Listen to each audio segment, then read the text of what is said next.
Movie के शुरुआत में हमें एक हॉस्पिटल दिखाया जाता है और बारिश का मौसम होने के वजह से बारिश गिर रही होती है। एक वाल्मीकि नाम का आदमी अपने बीवी को हॉस्पिटल लाता है डिलीवरी कराने के लिए। थोड़ी ही देर में एक वार्ड बॉय वहां आता है और वाल्मीकि को कहता है कि उसकी बीवी को एक लड़का हुआ है और यह सुनकर वाल्मीकि खुश हो जाता है।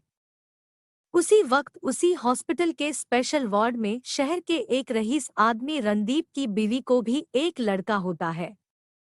पर जन्म लेने के कुछ देर बाद वह लड़का सांस लेना बंद कर देता है तो नर्स डर जाती है और बाहर के टेलीफोन बूथ पर डॉक्टर को फोन करने आती है।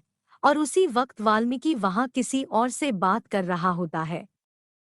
तो वह नर्स वाल्मीकि को सारी हकीकत बताती है और फोन देने के लिए विनती करती है।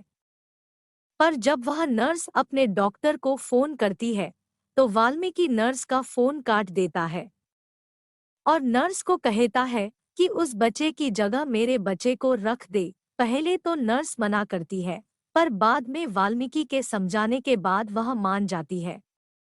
फिर नर्स की मदद से वाल्मीकि अपने बच्चे को उस अमीर औरत के पास रख देता है और वह मरा हुआ बच्चा खुद लेता है। पर जब वह दोनों वार्ड से बाहर आते हैं तो वह मरा हुआ बच्चा रोने लगता है तो नर्स उसे वापस उसके माँ के पास ले जाना चाहती है। पर उसी वक्त वाल्मीकि नर्स से वह बच्चा छीन लेता है और उसे बताता है कि वह उसी रईस आदमी रणदीप का एक मामूली सेक्रेटरी है। अब उसका बच्चा एक अमीर घर में रहेगा। नर्स उससे बच्चा छीनने की कोशिश करती है पर वाल्मीकि के ताकत के आगे हार जाती है। दोनों के हाथापाई में नर्स गलती से हॉस्पिटल के ऊपरी मंजिल से नीचे गिर जाती है और कोमा में जाती है। दूसरे दिन सुबह रणदीप और उसकी बीवी वाल्मीकि के बेटे को लेकर घर जाते हैं और वाल्मीकि भी अपनी बीवी और रणदीप के बेटे को लेकर घर जाता है और यहाँ से कहानी की असली शुरुआत होती है। रणदीप वाल्मीकि के बेटे का नाम राज रखता है जिसे वह अपना बेटा समझकर घर लाता है। पर वाल्मीकि रणदीप के बेटे का नाम जानबूझकर बंटू रखता है जो उसके बीवी को बिल्कुल भी पसंद नहीं आता। पर वाल्मीकि उसकी एक भी नहीं सुनता और पंडित को बुलाकर बंटू का नामकरण करवाता है और ऐसे ही 25 साल गुजर जाते हैं। बंटू अब बड़ा हो जाता है पर वाल्मीकि कभी भी बंटू से प्यार नहीं करता था, हर वक्त उसे ताने मारता रहता था। इधर रणदीप का बेटा राज भी अमेरिका से पढ़ाई पूरी करके घर लौटता है और घर वाले उसका बड़े प्यार से स्वागत करते हैं। बंटू भी एलएलबी पास होता है और जब वह एक फर्म में इंटरव्यू के लिए जाता है तो फर्म की मालकिन जिसका नाम समरा होता है उसे रिजेक्ट करती है। पर एक दिन जब समरा एक कॉफी शॉप में अपने एक क्लाइंट से मिलने जाती है तो वह उसके साथ बदतमीजी करता है। तो बंटू उस आदमी को सबक सिखा के वहां से भगाता है और इस बात से इम्प्रेस होकर समरा बंटू को काम पर रख लेती है। उसी कॉफी शॉप में मिस्टर रणदीप भी होते हैं और वह भी बंटू से इम्प्रेस हो जाते हैं। एक दिन समरा के पिता उसे बिना बताए रणदीप के घर लाते हैं उसकी राज के साथ शादी तय करने और राज उसे पसंद भी करता है और शादी के लिए तैयार हो जाता है। पर समरा बंटू से प्यार करती है और यह बात वो बंटू को बताती भी है और दोनों प्यार में डूब जाते हैं। रणदीप कार्गो डिलीवरी सर्विस का मालिक होता है।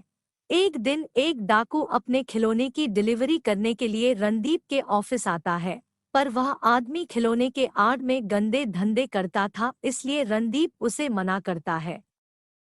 तो गुस्से में आकर वह डाकू रणदीप को जख्मी करके भाग जाता है। पर बंटू उन्हें वक्त पर हॉस्पिटल में ले जाता है और बचाता है। पर ताजुब की बात यह होती है कि वह नर्स भी उसी हॉस्पिटल में होती है और उस वक्त कोमा से बाहर आई हुई रहती है।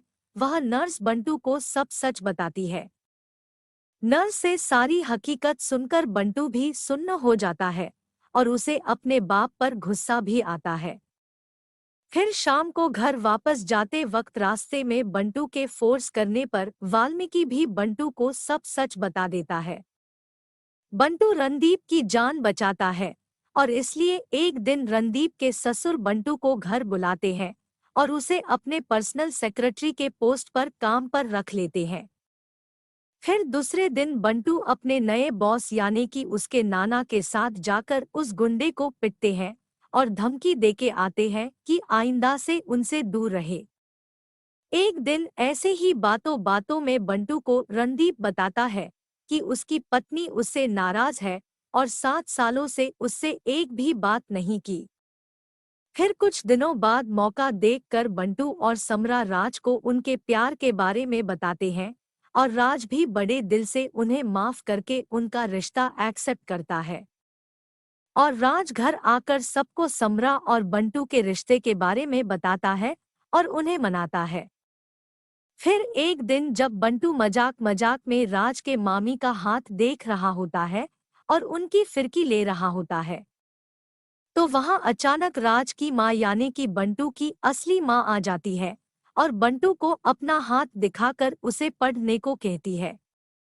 तो बंटू उन्हें कहता है कि आपका हाथ देखने की कोई जरूरत नहीं है, मैं आपका चेहरा देखकर ही बता सकता हूँ कि आप अपने पति से उनके अतीत के अफेयर से नाराज है।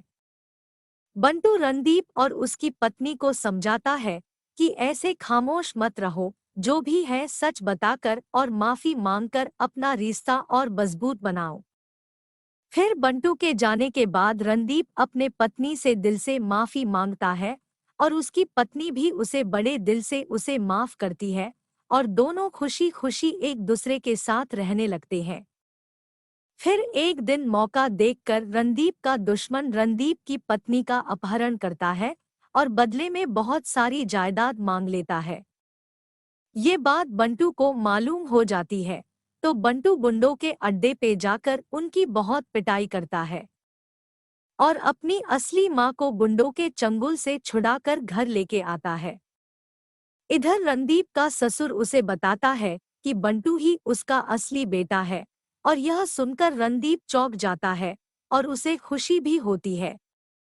इधर जब बंटू अपनी माँ को घर लेकर आता है, तो बंटू के दादू वाल्मीकि को बहुत पिटते हैं और सब सच बताते हैं कि जब नर्स बंटू को सब सच बता रही होती है, तो वो भी उनकी सारी बातें चुपके से सुनते हैं, पर किसी से नहीं बताते क्योंकि वो सही वक्त का इंतजार कर रहे होते हैं। रणदीप बंटू का हाथ पकड़ता है और कहता है कि चल ये सच तुम्हारी माँ को भी बताएंगे, तो बंटू उन्हें रोकता है और उन सबको विनती करता है कि ये राज राज ही रहने दो, मेरी माँ यह सच्चाई सहन नहीं कर पाएंगी।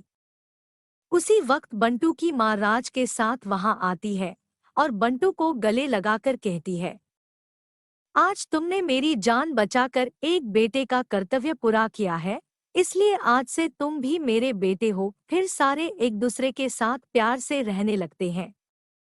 आपको इस मूवी की कहानी कैसे लगी ये हमें कमेंट करके बताइए और इस वीडियो को लाइक, शेयर और सब्सक्राइब जरूर कीजिए।